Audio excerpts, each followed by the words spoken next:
Hi friends, నేనైతే మీ Hari friends. మీకు ఈరోజు కొన్ని పూలను అయితే పరిచయం చేయాలనుకుంటున్నాను.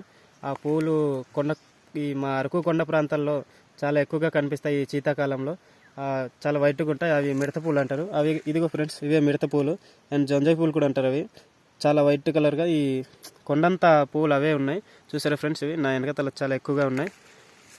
ఇంకా ఇక్కడే కాదు ఫ్రెండ్స్, మనకు అది చుట్టుపక్కల కూడా చాలా ఎక్కువగా ఉన్నాయి. చూపిస్తాం ఫ్రెండ్స్, రండి. చూసారా ఫ్రెండ్స్, ఈ కొండంతా ఎక్కువగా చాలా అందంగా వైట్గా చాలా ఎక్కువగా అయితే ఉన్నాయి ఈ కొండ ప్రాంతంలో. చూసారా ఫ్రెండ్స్, ఎంత అందంగా కనిపిస్తుందో. ఈ పూలు ఉండడం వల్ల కొండకు కూడా చాలా అందంగా నీట్గా కనిపిస్తుంది. పూల వల్ల వైట్ కలర్తో ఉండడం వల్ల చాలా బాగుంది. ఓకే ఫ్రెండ్స్, ఈ వీడియో ఎలా అనిపించిందో మీకు నచ్చితే కనుక సపోర్ట్ చేయండి, షేర్ చేయండి, లైక్ చేయండి, కామెంట్ సెక్షన్లో కామెంట్ చేయండి ఫ్రెండ్స్.